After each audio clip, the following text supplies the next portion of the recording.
Welcome, Nitin Nohria, to our latest How conversation. It's a genuine pleasure to welcome you. Thank you so much for having me. I've admired your work for a long time, and so I'm delighted to be a part of this conversation. Nitin is a professor, the 10th dean of the Harvard Business School, where Nitin served as dean from 2010 to 2020. And above all, I admire you, Nitin, for being a teacher and devoted and passionate about our next generation. And with that, you were the co-chair of the Leadership Initiative and focused on organizational behavior. If I had to net it out, I would say the human condition and why and how we do what we do has been at the essence of your life's work. Fair enough? Yes, thank you so much. It's been an extraordinary privilege for me to now have spent almost 40 years of my life thinking about this great mystery of leadership and what Yeah. allows human beings to be experienced as leaders, what allows people to follow leaders, and Yeah. what allows people to find the best leadership in themselves. So Tell us about your personal journey. Growing up, experiences that shaped you into the person and leader you are, experiences that turned into life lessons or adages that guide your work, and especially maybe some experiences that centered your work around um, the human side of business.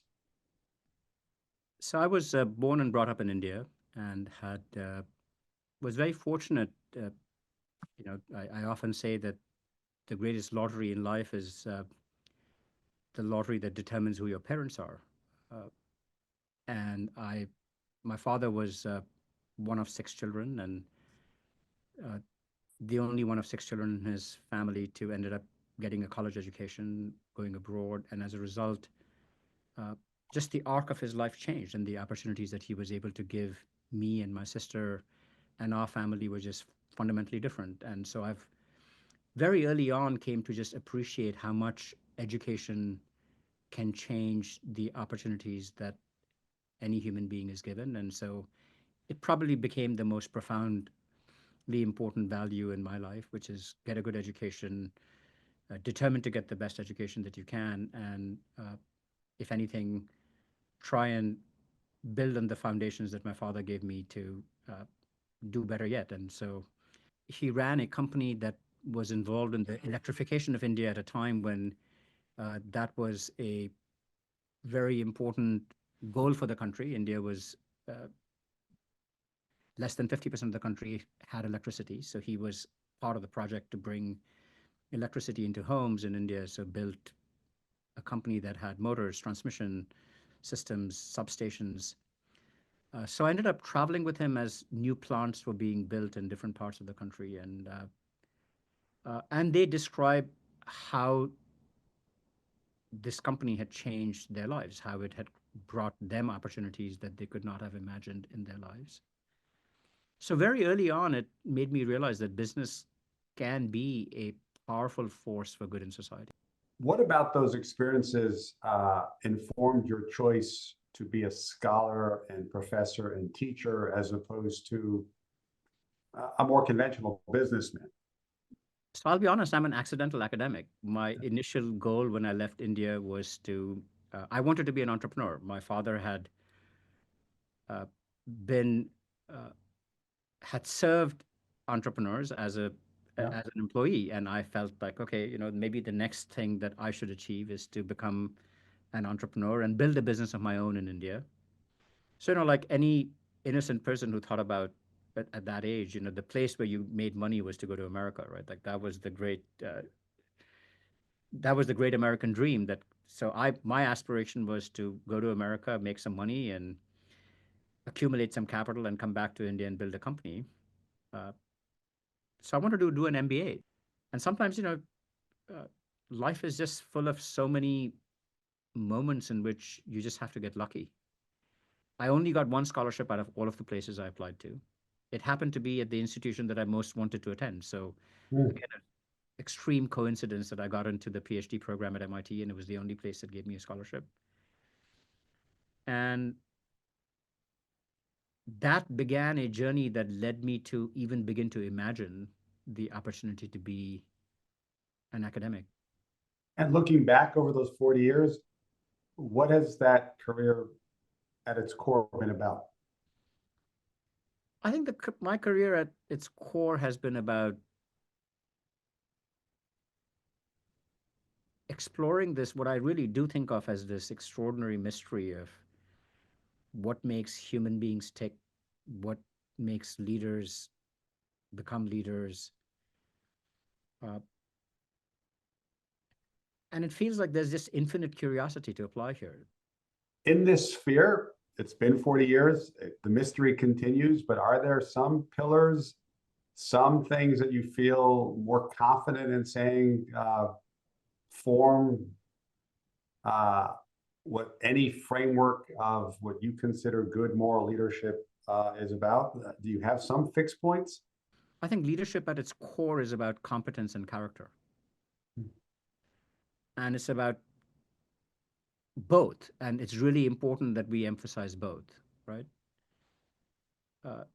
So why is it that we would ever defer to someone and treat them like a leader? It's because we have to put our trust in them. And so to put your trust in someone, you have to, at a minimum, believe that they're competent, right? Like if someone is for sure going to lead you to ruin, there's very little reason why you would want to follow them as a leader or trust them as a leader. So, but we also care about their character. We want to know that they're good people, that they're not going to lead us morally astray, and that they care to do things not just for their own self-interest. We don't deny people self-interest, but they're not so self-centered that they won't do things that are good for you or good for the company. So I think this simple dyad of competence and character is probably the most Yeah. durable thing I have learned uh, in 40 years of leadership. Aristotle once said that educating the mind without educating the heart is no education at all.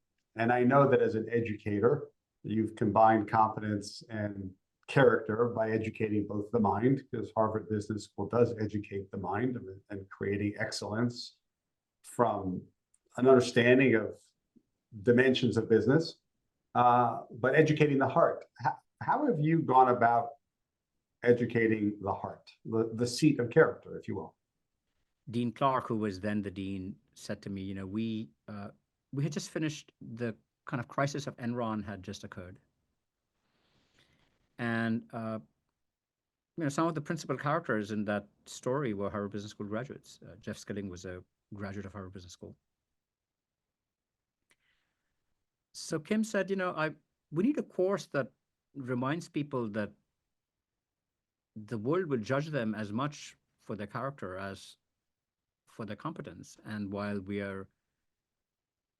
we've always been proud of the extraordinarily capable leaders we produced, we need to have a course that's. So I said to him, we had at that time people on our faculty who were ethicists and legal scholars, and there had been a course on moral leadership at Harvard Business School, which was an elective course for a long period of time. I said, Kim, why don't you call on some of those people to design this course? Like, I don't have any training or grounding in either moral philosophy or, and he says, no, in the end, I want it to be a course on leadership. So you can recruit any team that you want, but I want you to be the person who builds this course as a required course in the Harvard Business School curriculum. So I had this privilege early on of creating this course, and I did recruit onto this team my colleagues who had much more intellectual expertise in this area. We called it Leadership and Corporate Accountability. But it was a course that tried to have, by virtue of being a required course in our curriculum, a reminder to our students that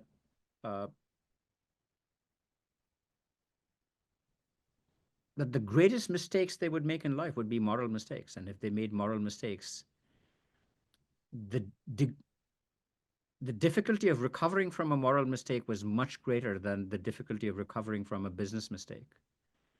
How do you maintain fidelity to a commitment not to make moral mistakes, and if anything, to continue to pursue moral excellence?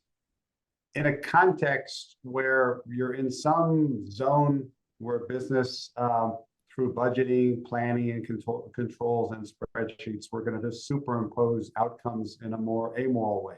How do you uh, really inspire people to remain faithful to what you just said in that kind of context, where we're abstracting away some of this by saying things like the business of business of business? Morality and business as somehow being opposed to each other, which is Right. being moral is being anti-business. That juxtaposition itself needs to be challenged, right? And Yeah. so another case like the one that I just told you about that I used to love was a case. Again, these are all now sadly companies that have disappeared. Was a case on Malden Mills. So Malden Mills was a company that made Gore-Tex, was the inventor of Gore-Tex jackets, which we all now wear as standard fleece, what we call fleece. And so they had a factory right here next to where I live in Boston, in Malden. And the factory burned down in a big fire. Arne Feuerstein, who was the founder and CEO of the company, decided that the morally right thing to do was to rebuild the factory. The factory was economically unviable if it hadn't been depreciated. So he builds the factory, is lauded as a moral leader because he's quote unquote doing the right thing. The company goes bankrupt 3 years later. So we used to teach that case to say it's as immoral to bankrupt a business. Because in the end, a bankrupt business is doing nobody any good, right? So running a business that is economically viable is not just an economically good decision, it's a morally good decision. But at the same time, running a business that runs lots of profit, but could then end up finding itself bankrupt as Enron did, is an equally problematic thing to do. So the art of being a good business person is to find a way through this paradox, which is to recognize that you can run a business that makes a decent profit, because if you don't, you're not running a good business. But you should be able to run a business that makes a decent profit decently.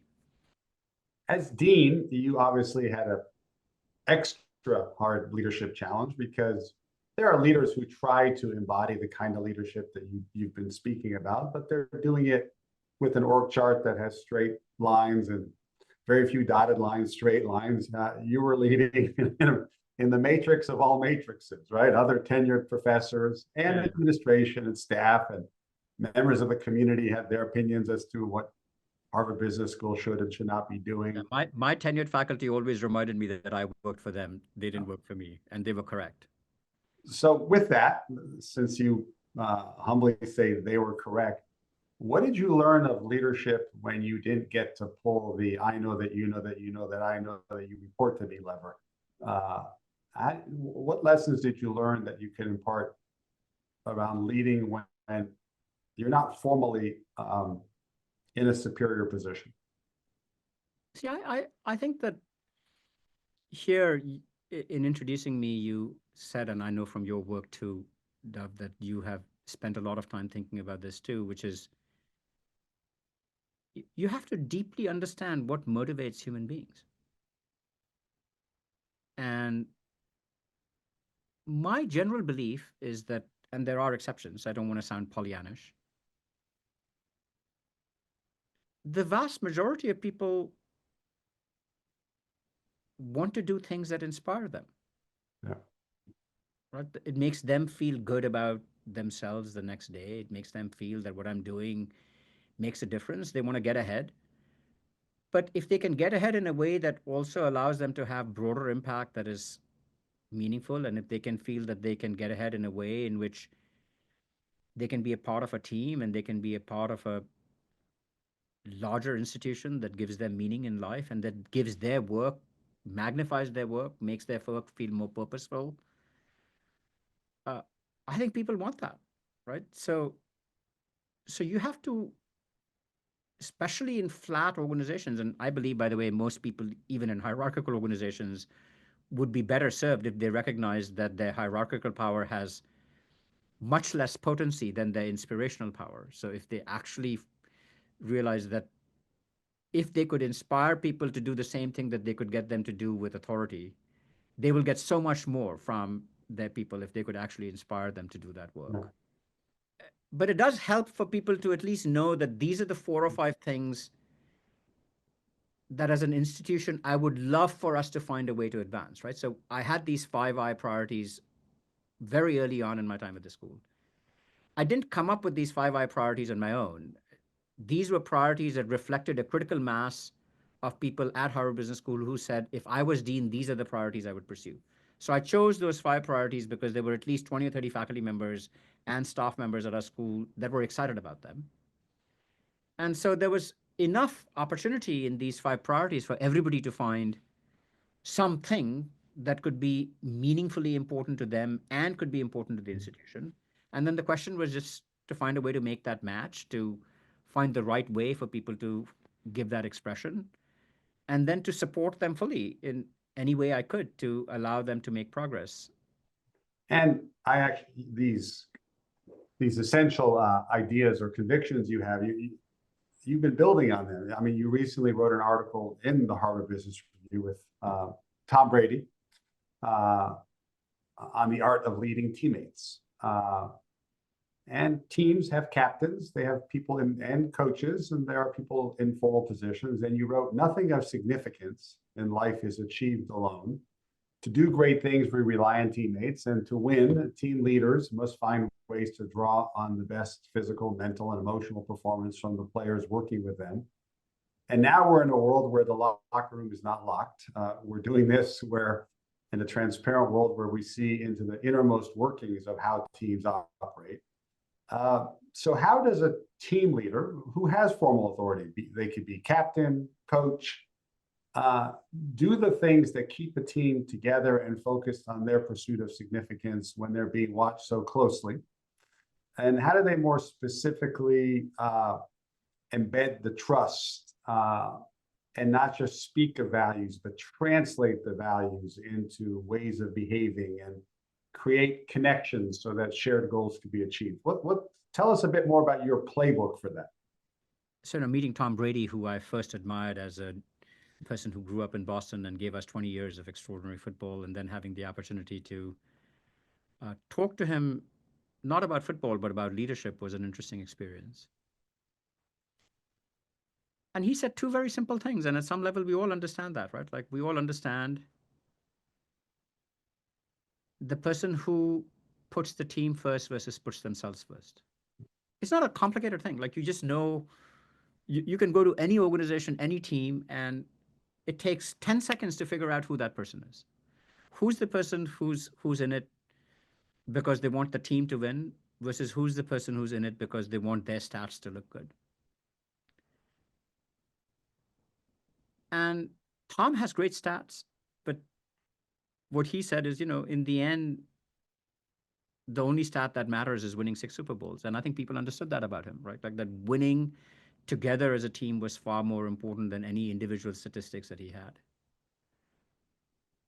And, without naming names, we also know other people on the Patriots teams who did not have that character. So I think that's one thing I learned from him, which is it's not very complicated, Nathan. Like, to be a great teammate, you have to put the team first. Yeah. And it's literally just that. And I can tell you that in my entire time as dean, it was very easy to tell who were the people who put the team first. And if you could find them and support them and put them in positions of leadership, boy, anything that you did Yeah. went farther, faster, better. I believe the future is normative frameworks, having a framework to really do the right things the right way, to be more should minded, not just be mindful of what we can and can't do, but what we should and should not do. In that spirit, I think you've been hard at work on creating an MBA oath. Fair enough. Yeah. So, I've tried to put my hand on a couple of frameworks. One was the MBA oath, which was really inspired by the Hippocratic Oath in Yeah. medicine, which, the idea was that should business have a professional ethos? Like, should people who occupy it feel like they have some commitment to society beyond their business? In the LCA course, we created another little framework, which was, three intersecting circles, which was an economic imperative, a legal imperative, and a moral imperative. And to say that the best business decisions are the ones that sit at the intersection of all three, that you can't, if you make an economic decision that is not legally correct, then you'll get legally punished. But if you make one that is maybe strictly within the boundaries of the law, but in the end is found to be like, just the case we used to teach was Polaroid. Like at one point, dumping chemicals in the Boston harbor was not legally wrong, but it was morally problematic. And the leaders of the company knew it was morally problematic. So at some point, things that are immoral will catch up with you, even if at some point, even if at the moment they may not be legally problematic. So that was another kind of framework that we had. So that's what I admire the most about what you do, Dov. And like you have pushed, I think of all of the people that I know in the leadership literature, what you're trying to do with the How Institute is to really push our thinking in terms of trying to say what are rigorous frameworks we might apply to how we think about the how. And so I applaud you for that. And I think my efforts have been a little bit more modest, but I do agree with you that people do need frameworks to help them think. And Yeah. Any insights you've learned about the best ways to not just have a framework, but to scale it? Because what we both admire about business is to do something at scale. You not only need frameworks, you need a systematic approach to living these frameworks so that you could do it at scale. What have you learned about scaling frameworks as distinct from having the right one? this course that we developed, this was the most important thing that we used to teach in the course, which is individual morality is not sufficient. If you run an organization, you have to find a way to embed that into an organization, because otherwise, like, what did you achieve? Like, you have to scale it. And the starting point is to just have some clarity about what your values might be, right? So just take the Johnson & Johnson Credo, which is probably the canonical example of a great statement of values that a company might have. But Marriott had, I mean, like many, many companies have these things. And then we used to say that, this squishy thing called culture is the heart of where this gets embedded in an organization. It's the norms, and how do norms get developed? Norms get developed about the things that you celebrate, the things that you stigmatize, the things that you like. How do you create boundaries in a social organization by which people get praised, by which people don't get praised, by which people get promoted? So we used to say the entire system of formal, informal rewards, punishments, measures that allow people to decide what it is that is going to get valued by this organization. Not, this is the Sears case that I described to you about. So we used to say that culture is the product of all of the ways in which you end up in organizations creating signals, and then signals that are reinforced by formal and informal rewards of what is valued and what is not valued. Mm. And if you don't think about that, then you're never going to scale the morality that you wish to embed in your organization. How does a leader inspire hope? What gives you hope? I used to say that, the mission of our business school was to educate leaders who make a difference in the world. And making a difference is a very simple thing. It's like, do you create more value for society than you claim for yourself? It's just literally as simple as that. It's a simple equation. Or in any relationship, does the other person feel that they got something out of that relationship that was valuable to them beyond what you got for yourself?